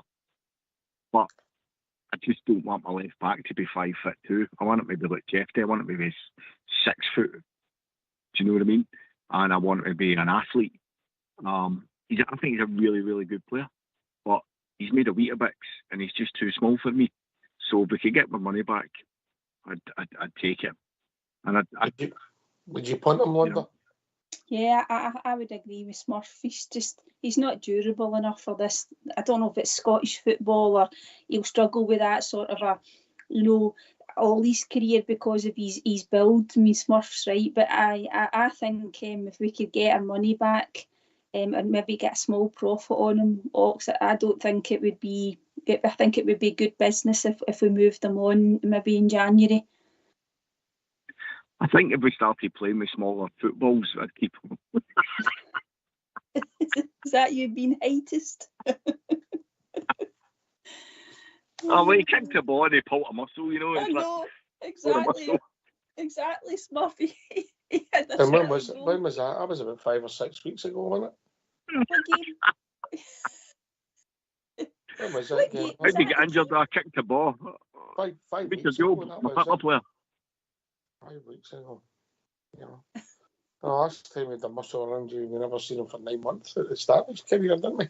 When he had the hamstring. You know, but I'd punt him as well. Yeah, for us and for him. Yeah, I think he could maybe benefit by going somewhere else. And then we'd have to maybe see if there's somebody good enough in the B team, hopefully, to become the cover for Jeffy if it becomes his strip, Linda. Yeah. Would that be Robbie Fraser? Yeah, he's a left back, isn't he? So it's up to the manager, but he's got to think he's good enough. Yeah, absolutely. Or do you go and try and get somebody else? Bring in somebody that's played a number of games. I mean, before Ridvan came to us, Ox, I don't know if he had. I mean, he's obviously a young guy, but I don't know if he had put together a sustained run of games or whether he was still very much in the development phase. I'm not sure. I'll check it out. But we've been joined by Bob Jerry. Evening, Bob Jerry. Good evening, everyone. How are you all this evening? Hi, Bob. All right, Bob Jerry. That's good. Well, I'm really happy to get away with Bridgeman yesterday. You know, I'm happy we got the 3 points. I thought we played really well in the first 20 minutes. If we can maintain that through a game, well, we're quite a force to be reckoned with. I can sort of see things taking shape here, Ox, Linda. Don't know if you can notice it yourself. I believe we've got quite a player in that young Moroccan, if we can keep him fit. He was excellent, the laddie, when he came on. I was glad to get the win yesterday. Pleased with the first half performance. A wee bit iffy in the second half, but that's football. We've got away with the win. That's it. 3 points to the Rangers. Bob Jerry, at the start of the game, maybe 20 minutes, half an hour, we were excellent. Yeah, and who's shone for you, mate? Connor Barron. He's going to be some player for the Rangers, that laddie. Linda? Yeah, I wouldn't disagree with that, Bob Jerry. I think young Connor's settled in well, hasn't he? As I said, he looks as if he's enjoying playing for the club as well, Bob Jerry. A cracking wee player. Wee player. As I said a few weeks ago, Linda, Hawks will remember, he could be the new Alec McDonald. He's a wee industrious player, wee workhorse, great wee player, and wants to play for the club. A future captain in my eyes. So, yeah, definitely. It's really good. You can see things, maybe a wee corner starting to turn here. we'll talk about it all during the week, about Mr. King coming back and what have you. But yesterday, one of the game, I was for the first 20 minutes, Rangers was as good as anybody I've seen this season. I thought so. I may be biased, I don't know, but I thought they were excellent the first 20, 25 minutes. So all we need to do is maintain that through a whole game and we'll be fine. Aye. We've got to get that second goal, Smurf. You've got to kill teams off, and it just gives you confidence and lets the players relax a wee bit. They're not sort of pensive, and then as the game goes on and you're under pressure and you make a mistake and some silly goals going away and everybody's on your back and you're inviting pressure and the media, etc. Get a chance, put the ball in the net, and then it all gets easy, doesn't it? That's quite a common theme, Baron, yeah. What did you make of the England man when he came on the centre forward, Bob? Yeah. I thought he's a fantastic player. I do, and I'm not overstating myself. It was said today in a lot of quarters what a player that lad is going to be. It was described last night as he could take it for the chest, to the knee, to the feet, no bother, and turn round and play good passes and beat people. And once he gets settled into the team, I think he's going to be some player for us. Again, I must stress, I'm not overstating myself. He's only a young boy. He's just here, but he looks like a real player to me, anyway. What do you think of him? I enjoyed them. Why? Brought a freshness. Linda?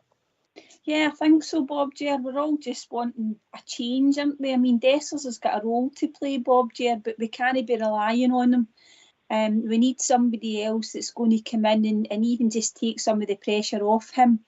And if Igamani turns out to be that player, we'll be delighted. The manager's been talking him up quietly, Bob Ger, without putting too much pressure on him. But we want to see more of him, Bob Ger, and we're all hoping that he'll start on Saturday. I hope he does. He looks like a gem to me, Linda. He really does. He's a really good player, a laddie. Once he gets a few games under his belt, well, there you go. I don't want to push it too far, but looks like a really good player, the boy. And if I've got him and young Barn, well, as I say, things will only get better. Behind the scenes, we're hoping things are going to get better as well. But pleased to get the result yesterday. I was right, Ox. A bunch of big laddies, Dundee United. That's all they were. If we'd have got the second goal, 1-0 is always precarious. Like I said, if we'd have got the second, then it was all over. It was gone. And Rangers overall did deserve to win the game. There are no arguments about that. They can him and haw they want, Mr. Goodwin, what he says after the game, but Rangers deserve to win the game. Rangers could have scored 2 or 3 if it was somebody there to take the chances yesterday. So overall, we're happy. There's more to come for the team, hopefully, Smurf. I mean, we're not getting carried away. It wasn't a 9 out of 10 performance, but we bounced back. The first half an hour was arguably 9 out of 10, but the rest of the game wasn't quite there, was it? No, it wasn't. But look, it's baby steps in it, and I just think that as the team gets results and it starts to knit and it starts to gel, and when they get a settled team, and these wee partnerships start to form, and the confidence grows, I think they'll become more clinical as well. That boy Igamani, I think he's the type of player that will make the players around him better players. He'll make the ball stick, and players will run off him. They'll expect him to make the ball stick from where they play with him. And I think that'll pay dividends. He might not get as many goals as Dessers say. We don't know how good a finisher he is. But I think he'll influence the games better. And he's only young, but that's the signs anyway. Tentative at this time.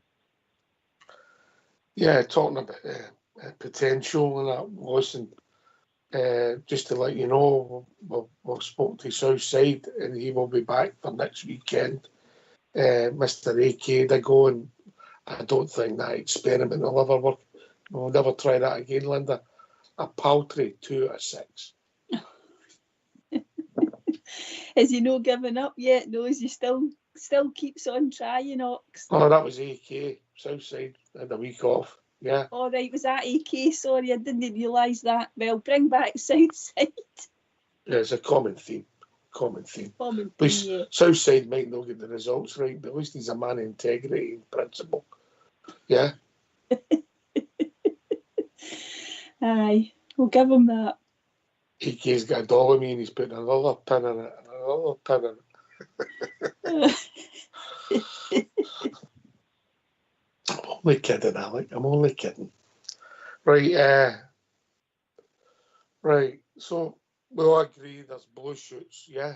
We're not getting carried away, and we want to touch on just the last few minutes. Obviously, we're not going to talk about what's came since, but obviously we've got a change of chairman, and I think it born be right, Linda, that we wish John Bennett all the best, and because obviously your health's your wealth, and he's had a difficult time as chairman. Some of the club's doing, some of the circumstances, but we've got to remember this is one of the individuals who's put literally millions of pounds of his own money into your club. Absolutely, Ox. We wish him all the best and a speedy recovery. And we've got to be thankful for what he's done in the past, and just let's hope that he takes this time away and he gets his health back, because your health's the most important thing, as you said, Ox. But going forward, as Bob Jer said earlier, I'm sure everybody's got their own thoughts on this, and it would be nice to get a more settled period off the park, Ox, because we have went through some difficult times. It's been another difficult summer for the board as well. A few different things, but we're back at Ibrox, and that was one of the things that John Bennett said that he would do. We'd get us back in as quickly as possible, and he's managed to achieve that. But you're right, Ox. We've only got best wishes for him, and hopefully he makes a speedy recovery.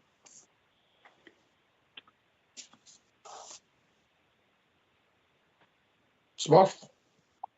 Aye. No, I think he's got to sort of retire for his chairmanship with our best wishes, and hopefully he gets a speedy recovery. Stressful thing. It's not as if he's the chairman of Rangers and it's just a job to him. He's reputed to have put in something like £25 million of his own money into the club. And you only do that if you love the club, really. And, he's a fan. I don't know if it's quite as much. I don't know if it's quite as much as that, mate, but he has put in money. That's what I read today. That's what I read today. I don't know if it's right. I'm only quoting what I read, but I don't know if it's true. But, no, I just wish him a speedy recovery and wish him all the best. Yeah. And obviously John Gilligan's coming in, another good bear and a total gent.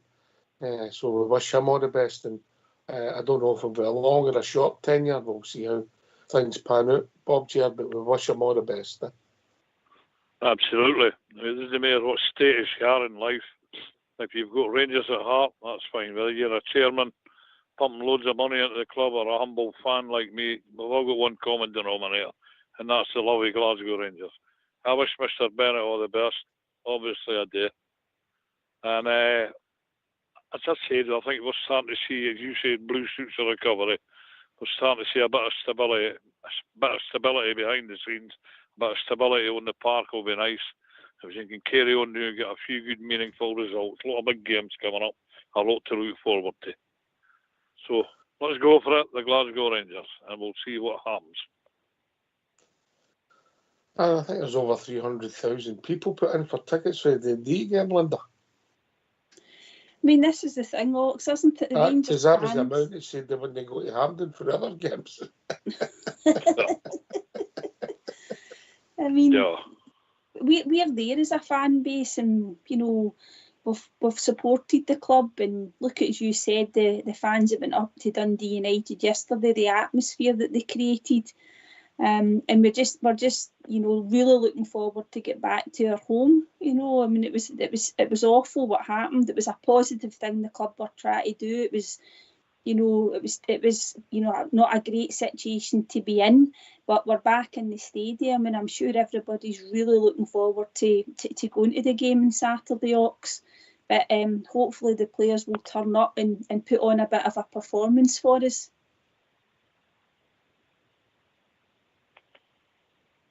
Well, Bob, Jer, we've reached that time of evening, mate. Yeah, I know. In a short time for me, but aye, worth it as always. Sum up yesterday, sum up how you're feeling, mate. Well, I'm feeling all right. I'm just, like the rest of us, we want a bit of stability on the park now. Results for a football club after all. And I didn't want any false dawns, if possible. Just wanting to go now, get a stream of results. We're still in every competition yet. Nobody's out of anything. That bad day 3 weeks ago there, it's gone now. Just, we've made a good start. Let's get on with it, get a few good results, and get yours. Just basically that, Ox.